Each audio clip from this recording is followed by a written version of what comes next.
Welcome back to our final engineering session of the day.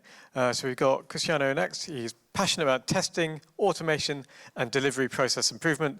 He's focused on helping teams reach the best process that is suitable for them. So welcome to the stage, Cristiano.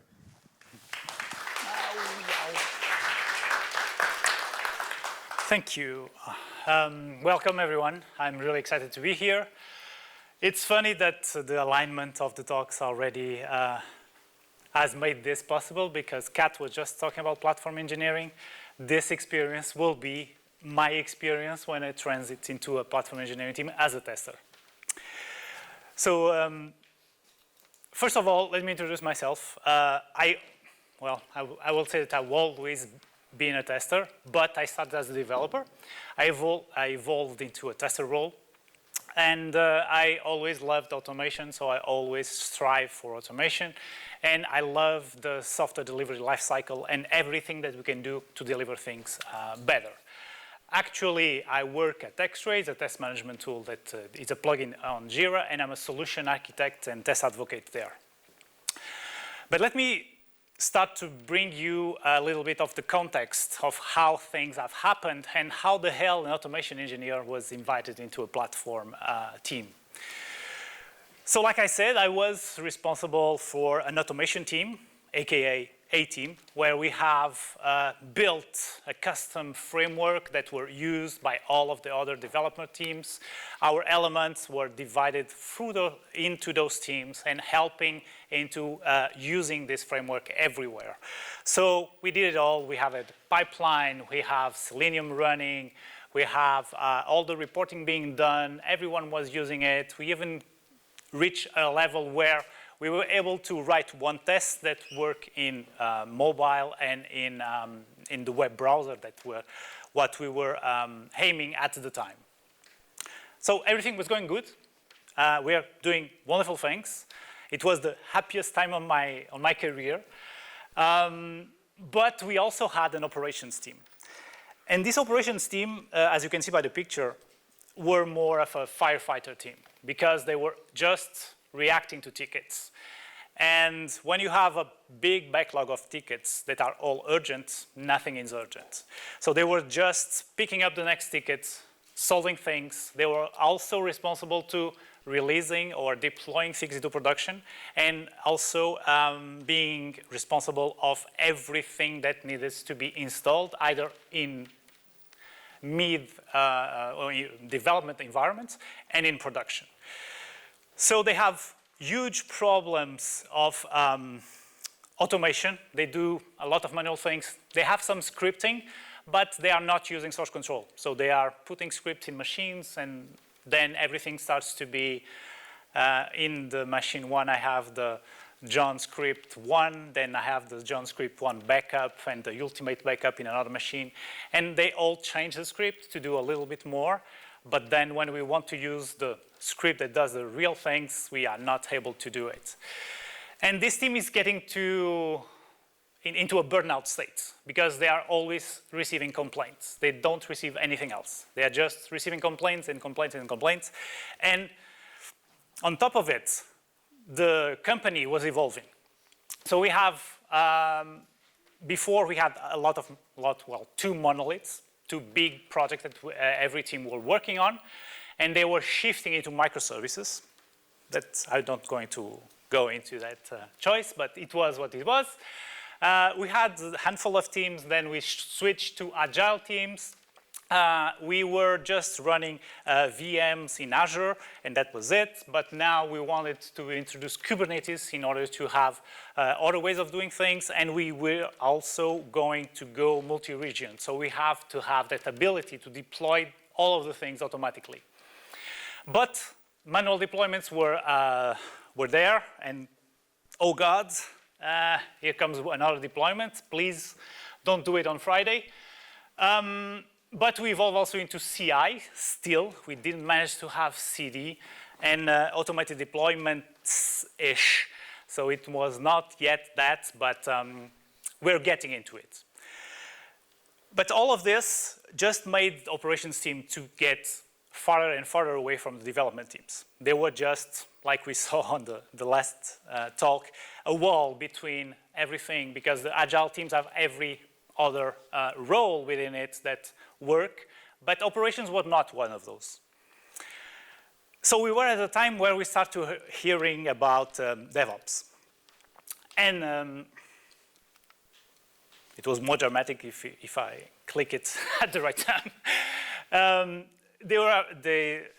We started hearing about DevOps, and like platform engineering, DevOps will save us all.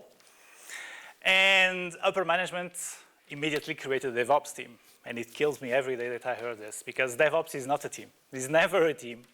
It's a cultural change and a set of specific practices that enables everyone to deliver things into production or bring that knowledge from operations into the Agile teams. This brings us to another problem. That is, when you do this, you are assuming that your operations team is able to be or to support or to be present in all of those Agile teams. But it's not the case, because our operations teams is like 1/10 of the size of the other teams. So we don't have enough of them to have one for each team. So they have to share. This will mean that they will have too many meetings with all of those Agile teams. So they are not coping with everything that they do. And with so many development teams, we also have a lot of new things that they want to adopt, a new framework, a new tool, a new language. And all of that needs to be supported by the infrastructure teams. They need to know how to work with it, how to deploy it, how to maintain it, and what to do when something goes wrong. So demanding that kind of knowledge from the infrastructure team is too much. Of course, no one knows what's being used, where, and what versions we're using. It's not an easy way to look at those things. And when we ask who is the maintainer of this service, the answer is yes, I don't know. So we have a lot of problems. But infrastructure team is not also willing to give the keys to everything that happens in production to developers. Because, and what I felt was, developers have not yet the fully understanding of the criticality of the things we do into production. So I'm not just going to give the keys to someone that just learned to drive. So they don't want to do that. On the other hand, developers want freedom, but they don't have the idea of how doing things. So we were in kind of a conundrum, and the second savior is coming because, well, let's do platform engineering, because ideally this will solve our problems, because platform engineering is a discipline focused on creating and maintaining internal developer platforms that should provide self-service capabilities to our developers. So that should actually work. But we have a team that is the automation team, and we have a team that is operations, that have different set of knowledges. And maybe, or who thought about it, was if we join the two into the platform engineering, we'll have development practices knowledge and Agile knowledge from the A team, and all of the infrastructure knowledge from the infrastructure team. So if we cross-pollinize this will probably work. And when I was invited, I was excited. I said, yes, of course, let's do this. Let's accept this challenge. Let's go. Let's build a new platform that will deliver, or we will be responsible to deliver everything that our development teams do into production. But after I accepted, I started thinking, well, how the hell will I test anything like this? Because everything that I built so far were for applications, for web applications, for desktop applications, for mobile applications. So all of the frameworks and tools that I use are no longer useful. They are not aligned with what we wanted to build, because we were now dealing with creating virtual machines, so creating networking or security zones. What the hell is a security zone? I don't even know. So we needed to redefine what we wanted to validate.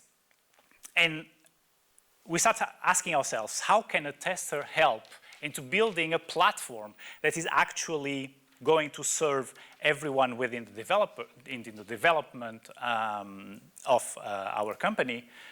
And at the end, we were demanded to have like SLA and SLO, so a service level agreement, equal as what we have in production, because this platform was built since the beginning to be able to deliver things to production. So if you are unable to deliver things to production, it means that no new versions and no hot fixes, no corrections are going. So if this fails, everything will fail. So how can a tester can actually help? And here, the first thing we did when they brought us together is we started converting the team into an Agile team. So in here, the Agile concepts were built in. So we did ceremonies, we organized our backlog, we start to have a roadmap, we start thinking as a product instead of a set of tasks that we have to do. So what we want to build something. So it will more on the lines of a pipeline or a service that will build the pipeline automatically every time that is needed, and will create everything that is needed for the validation and deployment, all the applications, until production. But we wanted to do with quality, and that's one of the things that sometimes is out of the blue. Because as a tester, when I come in to any other application or service, I start thinking, well, what kind of test can I do? Should I test it this way, unit tested, end-to-end tested, I don't know, automated testing, manual testing. But in here, instead of thinking about testing, I need to be sure that what we are building is even testable. So we have ways to validate what we are outputting, instead of just checking with a test that, well, we don't have that anymore. We also assist on the mindset change. In the previous talk, that was really good. Check it out if you didn't. You need to have organizational changes for a platform to emerge, because we will build a platform, but other things need to change in order for them to use our platform. And even the operations team, we lost some elements from the operations team that were really happy to close tickets. Those guys that were just closing tickets, they go away, and then they come back, and next day they close tickets, and they were happy doing that. So those guys, we lost them. But the guys that are remaining, the guys that don't left the team, remaining to and do that change into more of a development kind of way, more of an agile kind of way. And also, testers are really good into connecting to other teams. I remember that the tester is that element that needs to talk to everyone to make things work. So they talk to PMs about the requirements. They talk to developers about bugs and validations. They talk about operations because, well, the environment is not working, the data is not there. So they have connections everywhere. And that type of connections is important for this platform team, because as we have seen, we needed to talk to a lot of people. So what we wanted to do, first of all, stop the whack-a-mole kind of work and start thinking as a chess player. So what do I need to do to prevent things instead of just react to things? So instead of fix it when it breaks, we start to have roadmaps defined and included those teams into the roadmaps of other teams. So we are aware before anything happens, what kind of needs do we have for the other teams. Instead of just patching a ticket, we start planning and we prevent incidents with it. So the first thing is we also made available our roadmap to the other teams, and the other teams are able to create dependencies to this roadmap. So all of a sudden, we have visibility of what other teams will need from infrastructure, and the other teams have visibility of what infrastructure is doing, so that it can start deliver things with purpose. And of course, with higher level of quality and clarity. Clarity is really important because we need to give visibility of everything that we do. But that brings us to the next question, that is, what actually is quality? How can we define quality for the platform engineering? And here in this definition is really broad. So for platform engineer, quality means building, maintaining a reliable, efficient, and user-friendly platform that empowers other engineers to develop and deploy the application effectively. So as you see, this is too generic. We cannot just take this definition and try to apply it everywhere because it's so generic that I don't even know what quality really means for each one of the tasks that we are defining. So ensuring that the platform is stable, scalable, secure, and easy to use, what does that mean for us? So for each one of the tasks, at least we are planting the idea that we need to question this. Is it stable? Can we scale it? Can we validate that, for instance, something was deployed with success? What does that mean? So we start defining what quality was for each one of the things that we're doing. We are not just looking at it works, because for infrastructure, working is not only the thing that matters. It needs to work, to be scalable, and to be reliable. And for each one of the tasks, we try to identify what those things mean. So for a deployment, what does it mean that it works? It means that you have deployed the application and you access the endpoint and it's give 200 OK? Not enough. So we have defined it, and I'm going to talk a little bit after it. We have mandatory health checks for each one of the services. So it's an endpoint that each one of the services needs to have. So that after the deployment, we call that health check, and that health check, they are defined on each one of the applications, needs to internally know that all of the dependencies are okay, and all of the databases and the messaging services that are needed are okay in order for him to return a 200 OK. So it's not just the application is working. Yes, the application is working, the dependencies are available, and all of the data in database are okay. So this is what now we need to know that an application is well deployed.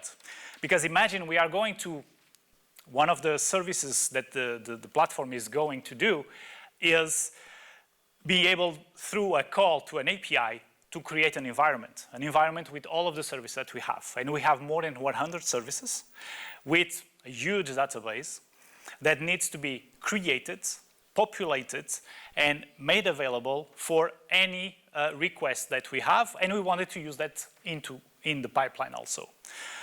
Spoiler alert, we didn't manage to do because it took 3 hours to create an environment, so it was impossible to have that on the pipeline, even though from 1 month to 3 hours, it was a big, big advance. The other thing is our target users are changed. So instead of end users, we have developers, we have engineers. And the way to amaze engineers is a little bit different to amaze the end users of an application. The way to talk to engineers is a little bit different the way that we talk to end users. The expectations they have is also really different. So we had a lot of connections with them. And we even started to choose a team to do a POC with us for them to build exactly what they need, according to what we wanted to build, in order to understand what they needed to have. And of course, like the other talk, we cannot try to embrace everything that we wanted to do. So we want to shrink the objectives that we have in order to be able to do each one of those and achieve something that is valuable for the teams. And the last two that are the ones that I'm most keen about is testability is not optional. And we will see the concept of a blueprint that we have put together to assure that.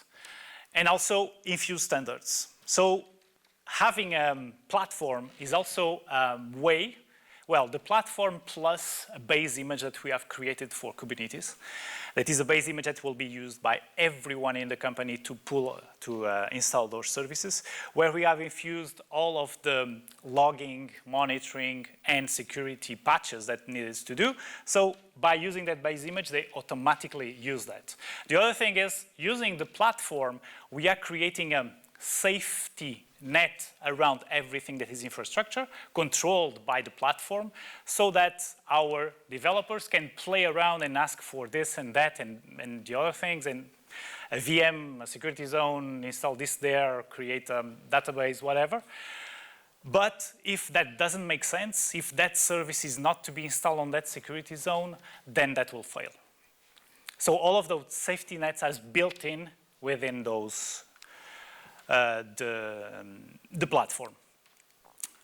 But also, well, I've been talking about this, about testability, but we also strive to make sure that we don't fail at the end. So the concept of a blueprint is coming up, but we have a file that's called a blueprint that has a lot of configurations, a YAML file. It can be quite big, and we don't want them just to push this to the platform. It starts to create in the pipeline, it's starting to do the job, and then, I don't know, 20 minutes after, it fails saying, well, this value is not okay. So we have to have ways for the developers to make sure that all that they put on the blueprint is okay before starting it. This will allow us also to validate early the necessities and dependencies that the services have. Because if everything is stated there, we'll be able to previously question on the code review of it, is this necessary? Do we really need 16 gigs on this machine for this little service? Have you done your math right? So all of those questions come a lot before anything that you have. And clear signals, so monitoring, observability, all built within the service. Every application needs to log their logs into a central system with a certain format, hiding the sensitive data. This is mandatory. This is within what we have defined of the platform. Health checks, alerts, everything needs to be complied. And it's hard because, like, again, the previous talk touched a lot of these points. When you want to change something for developers, and we know we have different teams doing different things, but when we reach a level or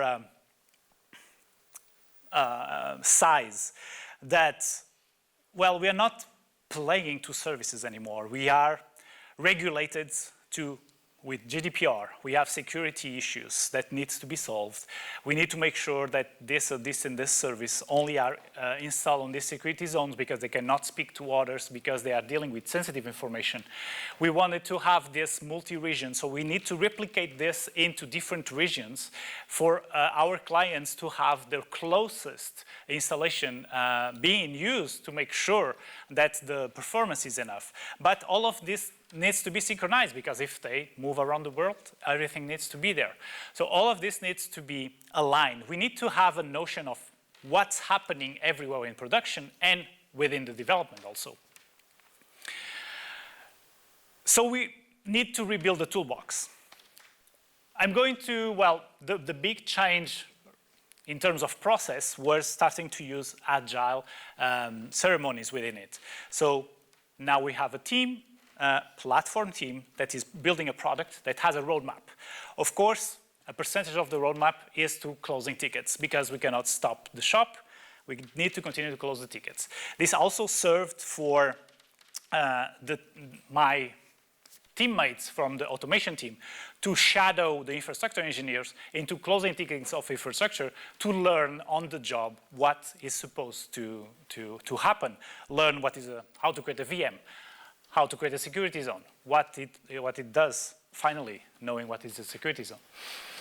But on the other part, we have a roadmap that is really well defined and we have dependencies. So now that if a team forgets that he has something that it needs to demand from the platform team and is rushed into put something into production and comes to us and say, we need this tomorrow, we'll say, well, for you, for us to be able to do this tomorrow, I need to drop this, this, and this. Is it okay? Is it more priority than this? So we have other types of conversations that we are unable to have on the past. And rebuilding the tool. So we have defined a blueprint that I'm going to go over. It's a YAML file. That is the contract that we are going to state between developers and the platform team. This will have everything that they need, so everything that is there will define everything that we need to know to build the pipeline since the code until production. And this is the way that we talk.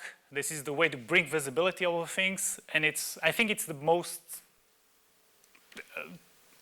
the bigger change that we have, that we have defined.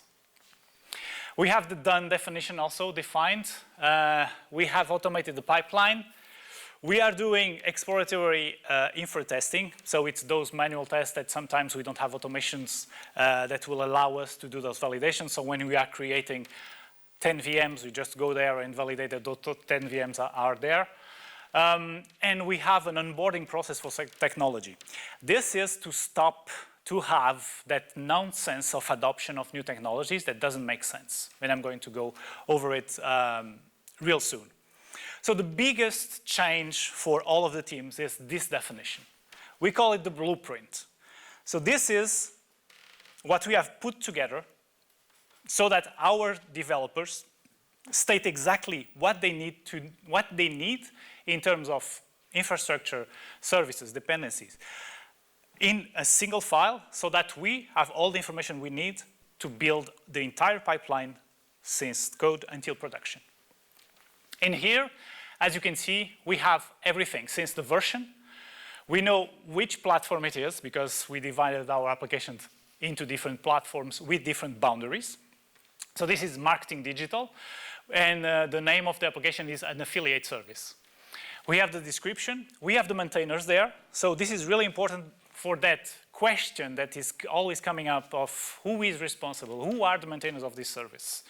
Now they are there. It's not just informational. It's also a thing or information that the platform uses to give specific permissions to those users and to the platforms where they are being deployed.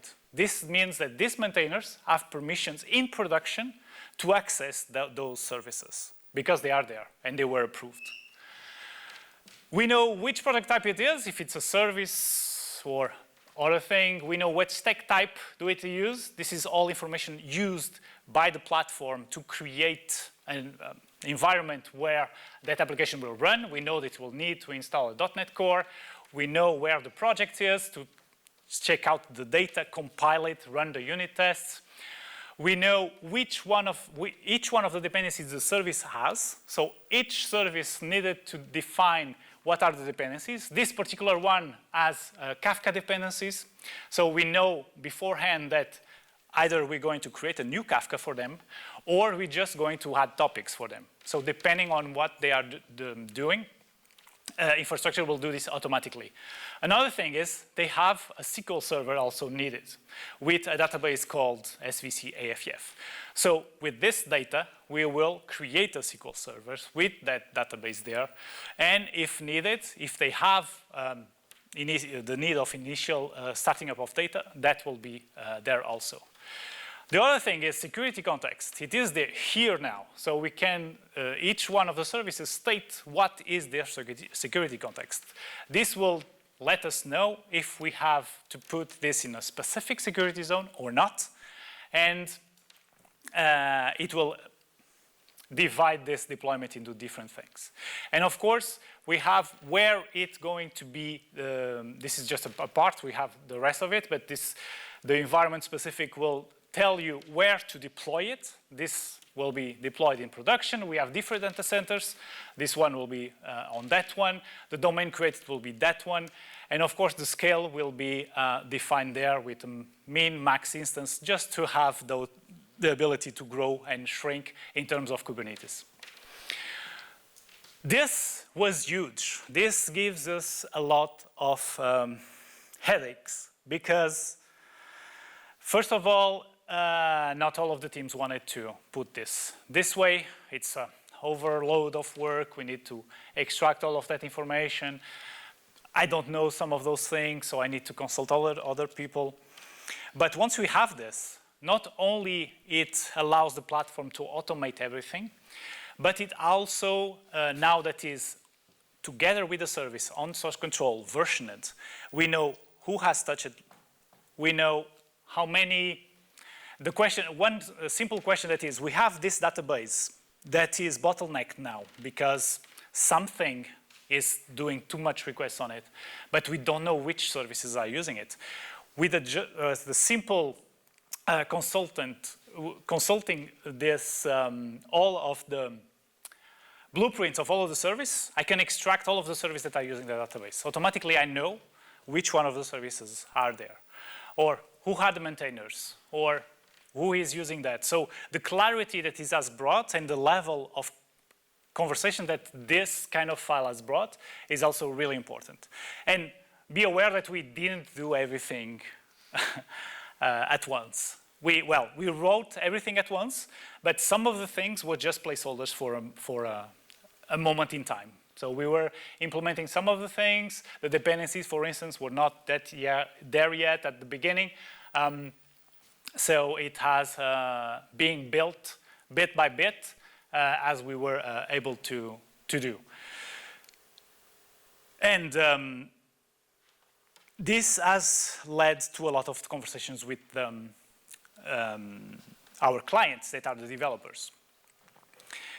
And it has also lifted another conversation that is, how can we stop, because within this, also we can review what is being used. So when a new blueprint is created, it is reviewed and we can see, does it have, why is it using the project type service? Why is it using .NET Core? We don't use .NET Core anymore. So we need to ask those questions or stop this of going forward. And what tells us what kind of tools or technologies are available on our company. So we also built a technology radar.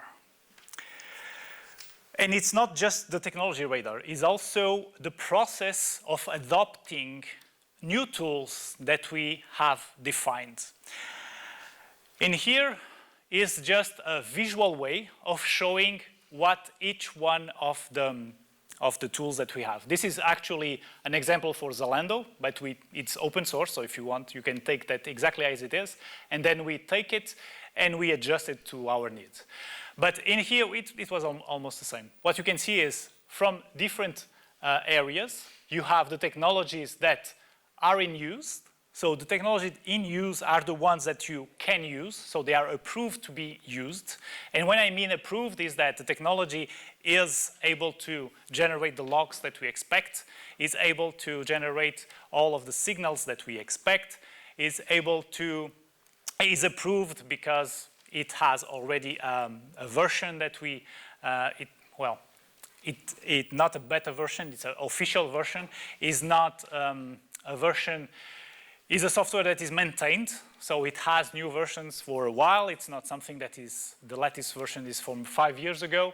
So we have a series of demands that we want to be checked in order for the tool to be considered in use.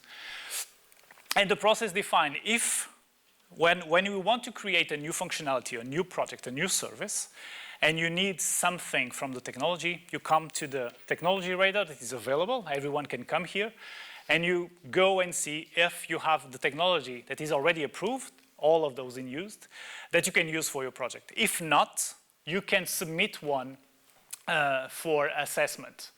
So the process is you submit one for assessment. You are responsible to making sure that all of the demands are being met. If you need to create some custom code to making sure that that will send the correct logs, you are the responsible for it.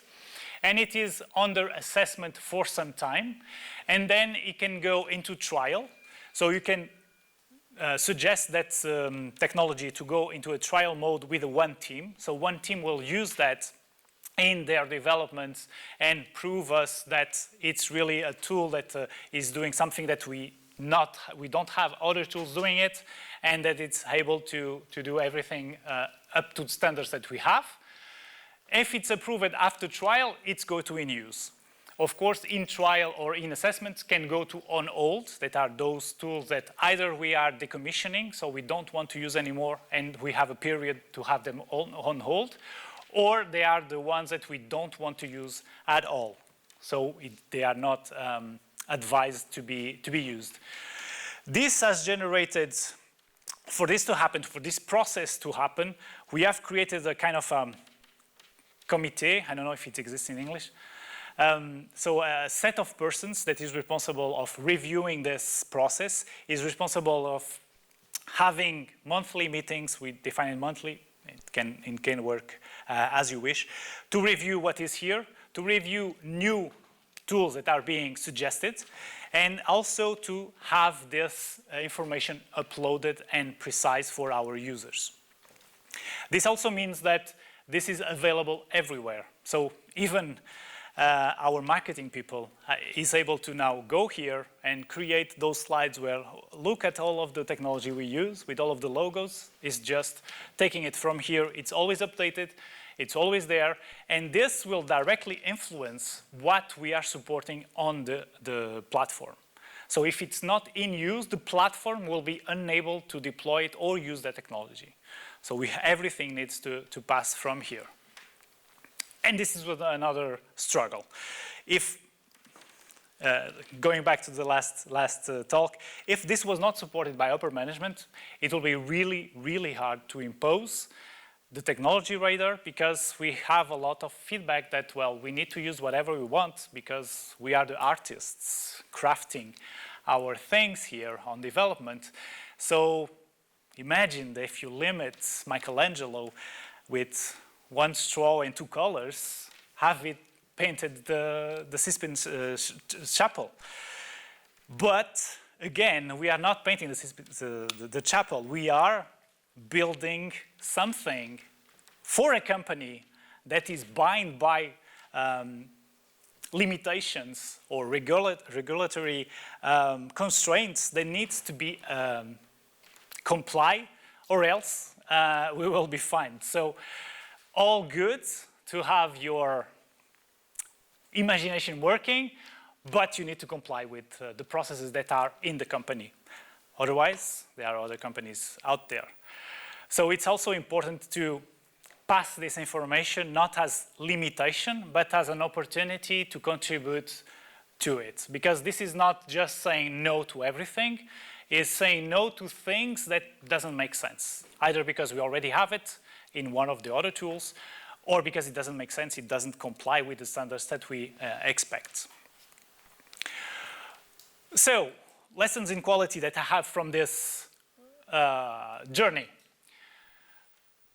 You need to define what quality is for your company, then for your service, then for your team. What it means. You need to sit down and define what quality is for your team, for your company, and define goals for each one of them. Infrastructure for platform is actually a product. It's not something that you are just creating here and there and doesn't need to have any control. So for us, now infrastructure is a product, so we need to treat it like one. The other thing is tests are not equivalent to quality. So if I have tests, that doesn't mean that I have quality. But if I'm unable to have applications that are testable, I'm unable to validate quality. So make all of the service application, everything that you do, testable, so that you can assess quality and bring it up to the standards that you can have.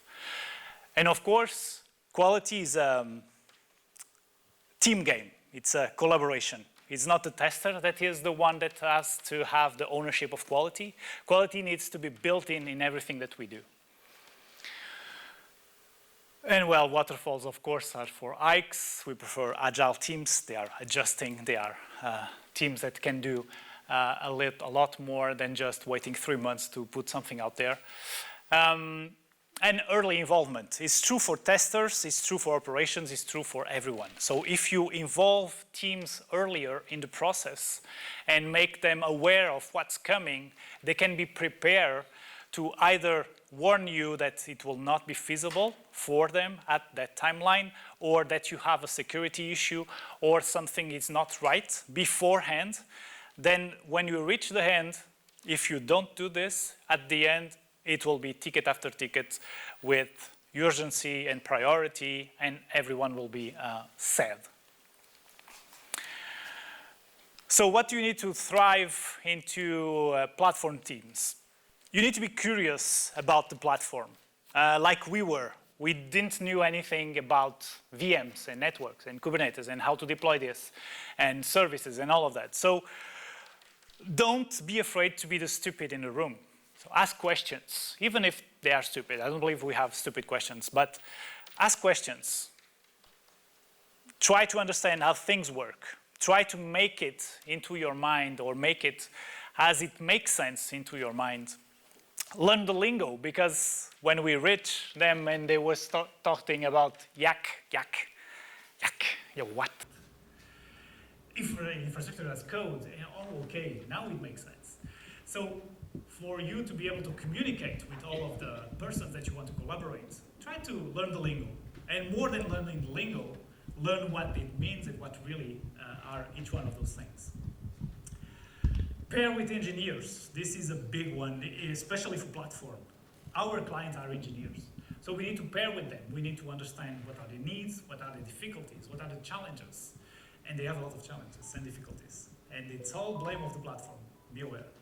So, but pair with them. Show them that you are there to support them. Your job is to put forward a platform that is usable by them. So, and also doing that POC with a team, so a proof of concept with one team.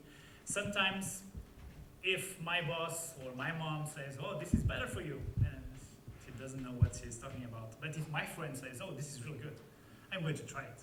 So if you have other teams saying, well, I'm trying this. So, but pair with them. Show them that you are there to support them. Your job is to put forward a platform that is usable by them. So, and also doing that POC with a team, so a proof of concept with one team. Sometimes if my boss or my mom says, oh, this is better for you, and she doesn't know what she's talking about. But if my friend says, oh, this is really good, I'm going to try it. So if you have other teams saying, well, I'm trying this. This is, well, speeding me up. It's creating all of my pipelines. It's putting me ahead of the game. Try it out. It will work better if advised by peers than by other persons. And also value testability as an outcome. Sometimes we forgot, we just build things and we forgot how to test them, how to validate them. Is it possible to validate?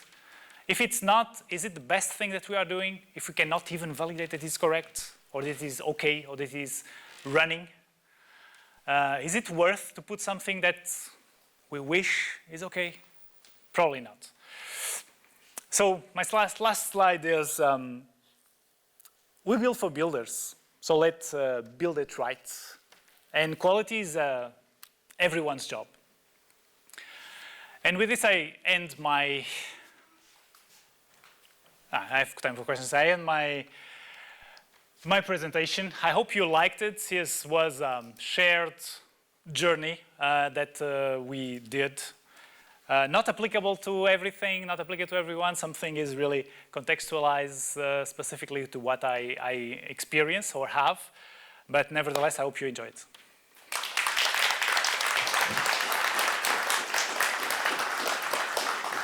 Yeah, we've got time for questions. Does anyone have any burning questions? I have one. In your blueprint example, did you find there's much crossover between infrastructure as code and your blueprint? Because they're both. So, yeah, so it's a good question. Actually, we based ourselves in the Jenkins files and Terraform files, because before the infrastructure teams used Terraform as the files to create that, but we want to bring something that is first agnostic to the technology.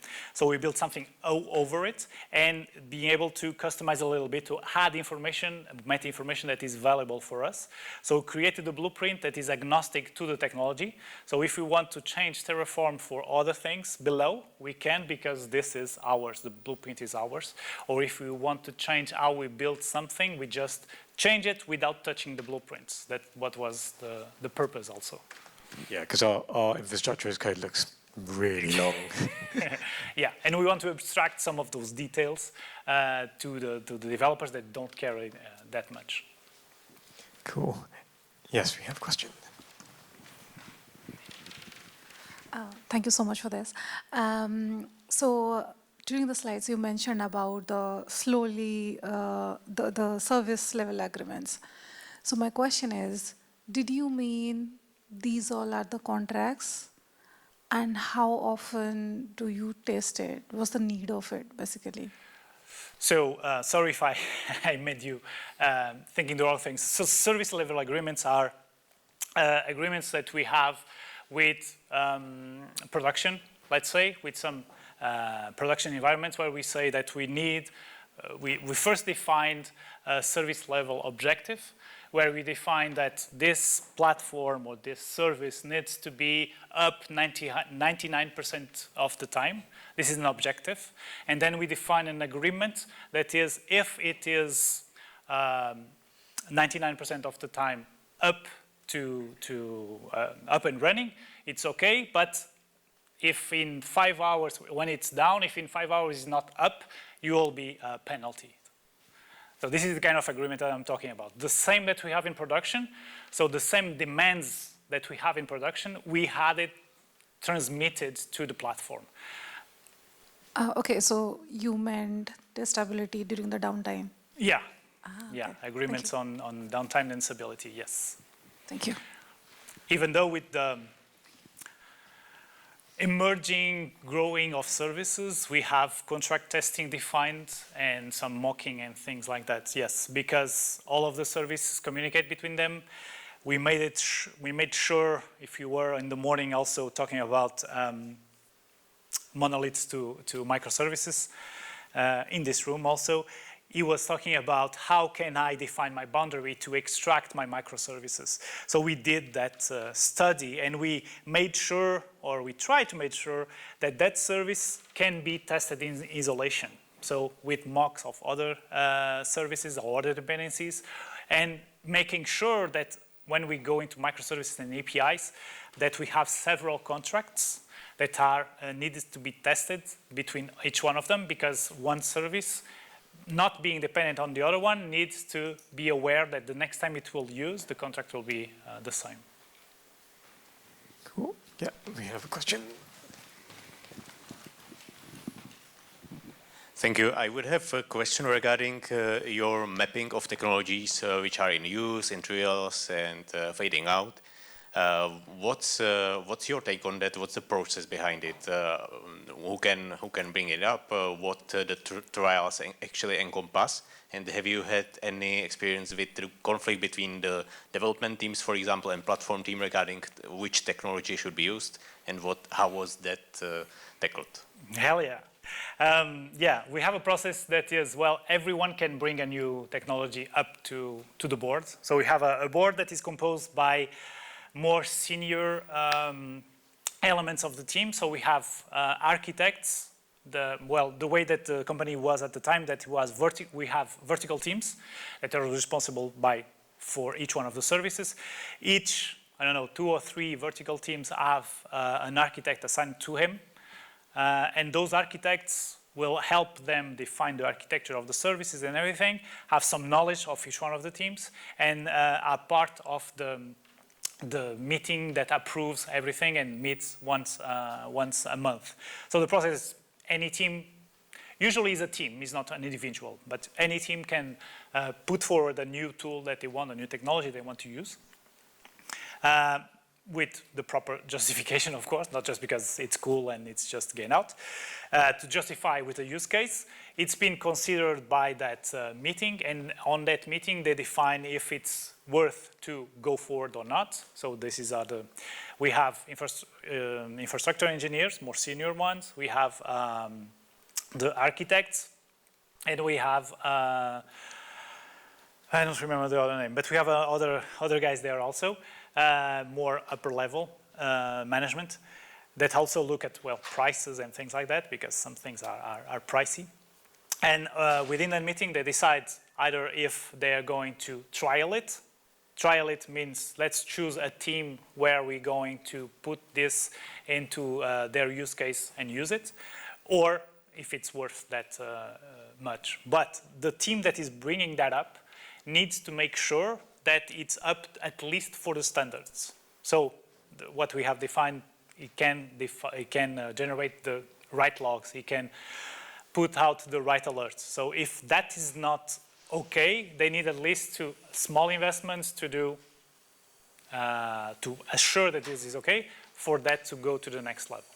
And they need, of course, to make sure that it's not doing the same thing that another tool is doing. Then we have, like you said, conflicts between infrastructure that don't want to use it, don't want to use that. Well, we are all grown-ups. I hope that we all reach a healthy agreement. Usually is based on the, if nothing else, the price will dictate the choose. Thank you. Okay, thank you, Cristiano.